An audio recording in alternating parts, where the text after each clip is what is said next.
وعشان فاضل ايام بسيطة على رمضان، قلنا نعمل النهاردة الكنافة بطريقة جميلة جدا واحسن من المحلات، بكل اسرارها ناجحة معاكي ان شاء الله. وناس كتيرة جدا بتشتكي من الكنافة بتطلع معاهم ناشفة. يلا نسمي الله ونصلي على الحبيب. ومتنسوش اللايك والاشتراك في القناة، وكمان لايك ومتابعة على صفحتي على الفيسبوك. اول حاجة معايا هنا نص كيلو من الكنافة، بجيبها وبحطها في الفريزر تتجمد زي ما انتوا شايفين كده، عشان بتبقى سهله بقى تقعد تفركيها كده بايديكي، بتنعم معاك زي ما انتوا شفتيها كده. تمام كده. بعد ما كده ما نعمتها كويس جدا وفركتها، معايا هنا كوبايه من السمنه. تمام، كوبايه سمنه سايحه بس ما تكونش سخنه، يعني سايحه وتكون ايه دافيه بسيط. حطيت كوبايه السمنه. اهم خطوه اللي هي تخلي الكنافه ناجحه معاكي، الحركه اللي انا بعملها دي، ان انت دنك تفركي الكنافه وتقلبيها في قلب السمنه علشان تتشرب من السمنه. دي اهم خطوه يا جماعه لنجاح الكنافه معاكي. لازما تعملي الكنافه بالطريقه دي. لازما كل واحده او حبايه من الكنافه لازما تتشرب من السمنه. شايفين؟ دنيت نعمل فيها شويه كده لحد ما بقت بالشكل ده، كلها شربت من السمنه علشان ما تطلعش ناشفه معاكي. معايا كمان هنا 3 معالق كبار من السكر البودرة، هقلبهم كده في قلب الكنافة. سكر بودرة. تمام. بعد كده بجيب بقى صينية، هحط فيها نص كمية الكنافة ونص التاني هأركنه عشان هنعمل حشوة معانا دلوقتي. نبدأ في الحشوة الأول اللي هي عبارة عن ايه؟ عبارة عن كوبايتين من اللبن. تمام. كوبايتين لبن، حطيت عليها كيس كريم كراميل اللي هي البودر، هاخد البودر بس، كريم كراميل.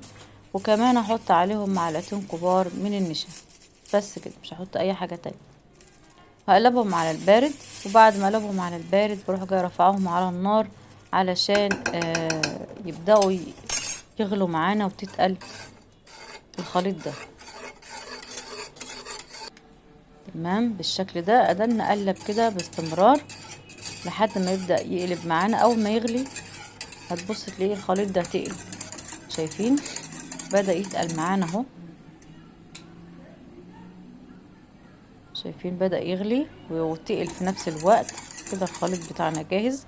بطفي النار عليه ونبدأ بقى ايه نجهز الصينية بتاعتنا. هنشوف هنعمل فيها ايه. جبت صينية كده، حطيت فيها حوالي معلقتين كبار من السمنة كده، هفردهم فيها في الجناب وفي قاع الصينية في كل حتة، علشان الكنافة تاخد لون الحلو الذهبي بتاعنا الحلو ده. تمام. بعد ما اتأكدت وفردت السمنة كده كلها، بجيب نص كمية الكنافة. نص الكمية بقسمها نصين، النص بحطه في قاع الصينية والنص التاني بسيبه على الوش. بقسم الأول الكنافة وببدأ أفردها وأسويها كده في قلب الصينية بالشكل ده. طبعا ما ينفعش رمضان من غير كنافة. احتفظي بالطريقة واعرفي طريقتها، كل الخطوات، علشان لما يجي رمضان ان شاء الله وتعملي كنافة تبقى تعملها بالطريقة ديت. طلعت جميلة جدا جدا، محدش داق منها الا ما شكر فيها بجد. كانت تحفة. كده فردتها وبقت كلها مستوى واحد. اتأكدت ان بقت مستوى واحد، ببدأ اضغط عليها بايديا زي ما انتوا شايفين كده علشان تبقى قطعة واحدة متماسكة. تمام. بضغط عليها زي ما انتوا شايفين كده تبقى قطعة معانا واحدة متماسكة. معايا الخليط بتاعي اللي احنا عملناه. آه سيبته بقى كده لحد ما رصيت الكنافة. ابدأ اجيب الخليط واحطه بقى عشان دي اللي هتبقى الحشوة بتاعة الكنافة. تمام. بنزل كده بالخليط اهو. دي الحشوة بتاعتنا، افردها في الصينية كلها. بعد ما بفردها في الصينية ببدأ اعمل ايه، بسيبها تبرد، يعني من 5 دقايق ل10 دقايق، مش اكتر من كده، يعني ما بيزيدش عن 10 دقايق. مجرد ما تبرد هتبدأ تتماسك معانا علشان ارجع احط بقية الكنافة براحتي بقى، افردها براحتي بالشكل ده. بعد ما بردت معانا بشوف الوش بتاعها، بضغط على الخليط بتاعنا ده، بلاقيه ايه تماسك معانا اهي، شايفين تماسك. ببدأ اجيب باقي الكنافة، النص التاني من الكنافة، وابدأ افردها على الوش بالشكل ده. بوزعها كلها الاول، وبعد كده بظبط وبساوي الوش زي ما عملنا تحت بالظبط.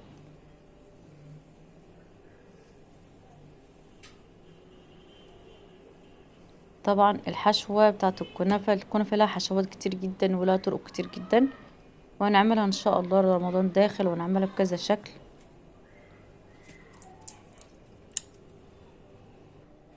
كده حطيت كل الكنافة، ببدأ اسويها كده زي ما انتوا شايفين.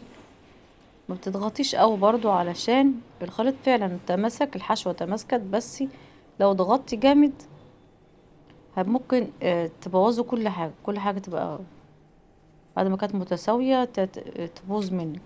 فانت ساوي الوش بتاع الكنافة كده، وظبطي الجناب وظبطي الوش، واضغطي بس مش قوي، علشان تكون الكنافة بتاعتك اتسوت معاكي بالطريقة دي. ماشي. بعد كده بروح جايه ايه، حطيتها في الفرن، احمرت زي ما انتوا شايفين كده من فوق ومن تحت. اول ما بدأت من الجناب تحمر، بشغل الشواية بتاخد اللون الذهبي من على الوش. طبعا مجهزة الشربات بتاعي. الشربات عبارة عن ايه، كوبايتين سكر وكوبايتين مية وليمونة. سبتهم 10 دقايق على النار. بعد ما 10 دقايق بطفي النار على الشربات وبسيبه يبرد تماما. الشربات بيكون بارد والكنافة بتكون سخنة. تمام، الشربات بارد والكنافة سخنة. سقيت الشربات بالكنافة زي ما انتوا شايفين كده. هي المعيار بتاع الشربات ده حلو قوي لصينية الكنافة. هبدأ اسقي بقى الكنافة دي كلها بالشربات بتاعنا، وبسيبها بقى تبرد تماما لحد ايه، بعد ما بتبرد كده خلاص بتبدأ بقى تقطعي بيها وتاكليها، بتبقى جميلة جدا. الطريقة دي تحفة جدا، محدش كل منها غير لما شكر فيها.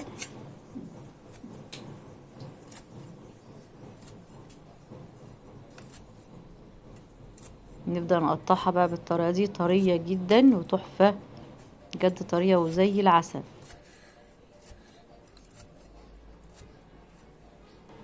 بجد بجد طريقة ناجحة، جربيها هتعجبكم قوي. وخصوصا الحشوة بتاعت الكريم كراميل دي كانت حلوة جدا في الكنافة.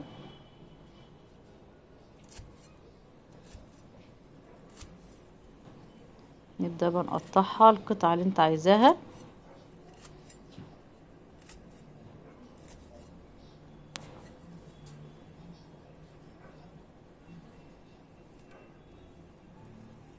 يا ريت تشيروا الفيديو ده مع كل اصدقائكم، كل اللي يشوف الفيديو دول رجاء تشيروا الفيديو ده. متنسوش اللايك والشير وتعليق حلو من تعليقاتكم اللي زي العسل. ايه رأيكم؟ شايفين طرية وجميلة وبتدوب في البق زي العسل. جربوها، متنسوش اللايك والاشتراك والشير كمان. سلام عليكم.